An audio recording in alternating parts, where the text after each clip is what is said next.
Di mansion utama sangat ramai, karena Renata dan juga Rose menginap sampai menuju Keina melahirkan.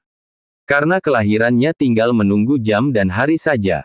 Mereka sedang berkumpul di halaman samping mansion, sambil bercerita satu sama lain. Keina duduk di sebelah Ezra dengan tangan sang suami yang sedang mengupas apel untuk sang istri.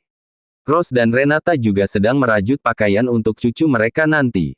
Kalau lagi hamil tua banyak gerak di pagi hari, banyak jalan biar lahirannya lancar, ucap Renata kepada Keina yang duduk di hadapannya. Ezra tersenyum saja mendengarnya, sementara Keina hanya menunduk menatap potongan apel di tangannya. Kau takut dengan persalinanmu nanti? Tanya Rose. Keina mengangguk mantap. Kau tidak perlu takut, aku akan menemanimu nanti.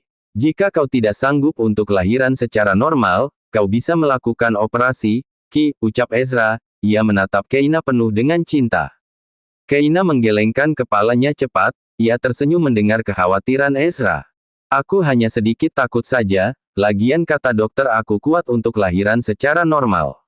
Biarlah aku pakai cara ini, Ezra, ucapnya. Ezra merapikan rambut Keina yang sedikit berantakan. Ibu ada cara agar lahiranmu lancar, ucap Renata, seketika Keina menatap sang ibu dengan tatapan mata berbinar. Apa tuh Bu? Katakan kepada Keina. Renata tersenyum tipis begitu pula Rose, ia sangat tahu dengan apa yang dimaksud besannya. Rajinlah berhubungan di setiap malamnya, dan suruh Ezra mengeluarkan cairannya di dalam. Ezra dan Keina terdiam membeku mendengarnya, bahkan Ezra sampai sedikit tersedak padahal Keina yang sedang makan apel bukan dirinya. Apa itu benar? Tanya Keina lugu. Renata dan Rose mengangguk mantap. Iya itu benar, rajin berhubungan di malam hari dan pagi hari, timpal Rose. Kalau pagi tidak bisa, karena Ezra selalu bekerja bukan. Mana sempat, ucap Keina tanpa berpikir, membuat Ezra menggaruk tengkuknya yang tidak gatal. Sebentar saja katakan kepada Ezra, ucap Rose. Keina menatap ke arah Ezra yang menatapnya dengan tajam sambil tangan yang mengarah ke bibirnya untuk menyuruh sang istri diam.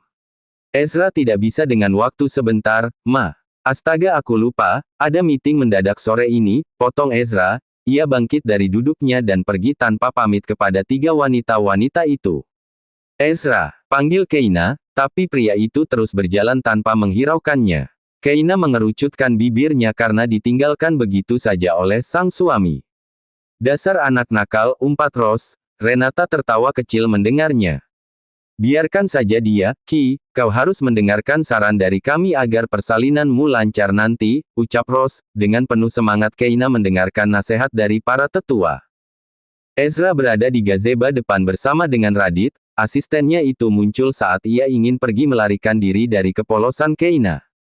Kau sudah pulang dari Paris? Tanya Ezra, pertanyaan itu membuat Radit duduk dengan wajah yang ditekuk. Pertanyaanmu aneh, Tuan, jawabnya. Ezra ikut duduk di sebelah Radit. Kenapa dengan wajahmu ditekuk seperti itu? Tanya Ezra, tidak biasanya Radit seperti ini. Bahkan Radit tiada henti menghela napas kasar, seakan-akan ada masalah yang sangat penting. Aku benci ketika selalu dituntut untuk menikah, Tuan, jawabnya, seketika Ezra tahu dengan apa penyebab wajah Radit seperti itu. Ibumu sakit karena menginginkanmu menikah. Tanya Ezra. Radit mengangguk mantap. Dia ingin cucu, tidak peduli dariku ataupun adikku. Tapi tidak mungkin Lofi menikah di usianya yang sangat muda kan Tuan. Bisa saja, dia kan seumuran dengan istriku. Masalahnya siapa yang mau menikah dengan gadis manja seperti adikmu itu? Radit menghela napas lagi, ia menatap datar ke arah depan dengan tangan yang menopang wajah tampannya. Ezra tidak bisa memberi saran apapun, karena ini menyangkut masalah pernikahan. Lakukan yang menurutmu baik untukmu dan juga ibumu. Ingat, jangan mempertaruhkan apapun, ucap Ezra memperingati. Ia menepuk bahu Radit memberi kekuatan kepada sang asisten pribadinya. Terima kasih atas saranmu, Tuan, ucapnya. Ezra mengangguk mantap. Ezra, teriakan Keina terdengar sampai gazebo, mereka melihat ke asal suara. Keina menghampiri mereka bersama dengan Gea yang membantunya berjalan. Aku mencarimu, ternyata kau di sini, ucapnya. Ezra tersenyum kecil kala melihat perut Keina yang semakin membulat saja. Kau mau apa, sayang? Tanya Ezra. Keina memberi isyarat kepada sang suami untuk berjalan ke arahnya. Ezra bangkit dari duduknya. Ia berjalan ke arah sang istri dengan senyum yang terus saja terukir di wajah tampannya. Ada apa sayang? Tanyanya dengan lembut. Keina seperti minta gendong oleh pria itu. Bawa aku ke kamar kita, ucapnya. Ezra mengangguk. Ia langsung menggendong Keina dan langsung pergi menuju kamar mereka yang sudah pindah ke lantai bawah. Sementara Gea dan Radit saling pandang satu sama lain, Gea sudah lama tidak melihat wajah tampan Radit. Tapi ia sangat malu untuk mengajak pria itu bicara terlebih dahulu, hingga panggilan sang ibu memecahkan keheningan. Gea berlalu pergi meninggalkan Radit seorang diri di gazebo. Ezra meletakkan Keina di kasur, ia menetralkan napasnya yang ngos-ngosan menggendong sang istri tadi. Apa aku seberat itu? Tanya Keina. Ia heran kala melihat Ezra yang terlihat sangat lelah. Tidak sayang, aku sudah lama tidak berolahraga jadi seperti ini, sangga Ezra. Ia tidak mau mendengar amukan Keina nanti. Keina tersenyum tipis, ia meraih tangan Ezra untuk duduk di sebelahnya. Kau tahu, kau itu sangat tidak pandai dalam berbohong, ucapnya. Ezra menatap Keina intens dengan senyum yang terukir di wajahnya. Lalu pandainya apa? Tanya Ezra. Keina sedang berpikir dengan sangat serius. Membuat Ezra geram melihat tingkah sang istrinya. Kau sangat pandai membuatku kelelahan, jawab Keina.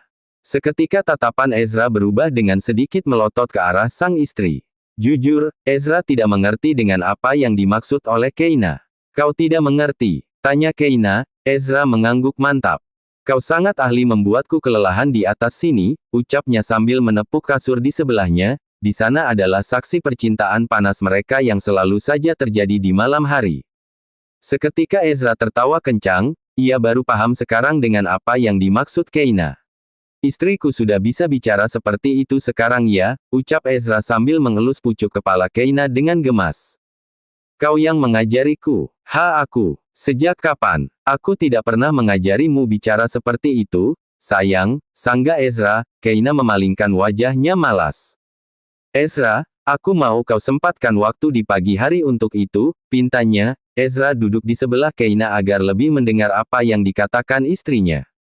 Untuk apa? Tanya Ezra pura-pura tidak mengerti. Keina menghela napas kasar.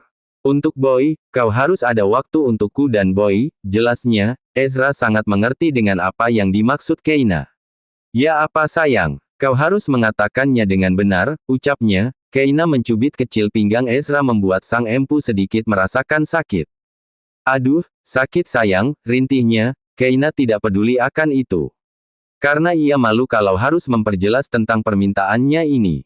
Aku mengerti dengan apa yang kau maksud. Pasti kau benar-benar menjalankan perintah dari para ibu dan mama kan? Ujarnya. Keina mengangguk pelan. Aku akan senang hati, mau pagi hari atau setiap detik juga, ayo aja aku mah. Lanjutnya, Ezra membuka kancing kemejanya membuat Keina menelan selaivannya. Ezra, teriaknya. Ezra menatap ke arahnya dengan senyum nakal membuat Keina bergegas bangkit untuk melindungi diri dari sang suami. Maksudku hanya di pagi hari, bukan di setiap detik seperti yang kau katakan, jelas Keina. Ezra sudah bertelanjang di hadapan Keina. Tidak, tadi kau mengatakan ingin melakukannya setiap detik demi anak kita. Mari kita lakukan, ucapnya. Meraih tangan Keina lalu membawanya ke dalam dekapannya. Dan sore itu pergulatan panas kembali terjadi. Ezra melakukannya dengan perlahan, takut melukai Boy yang ada di dalam perut. Kau benar-benar impoten gila, umpat Keina saat Ezra tetap bergerak di atasnya, tak peduli Keina terus mengatakan untuk berhenti. Kalau aku impoten, aku tidak bisa membuatmu merintih keenakan. Sayang, ucapnya sambil menciumi wajah cantik Keina dengan punggung yang terus bergerak secara perlahan. Keina menahan asterisnya dengan menggigit bibirnya. Ezra geram. Ia meluma bibir itu hingga akhirnya suara asteris yang sangat merdu baginya itu keluar juga dari bibir Keina.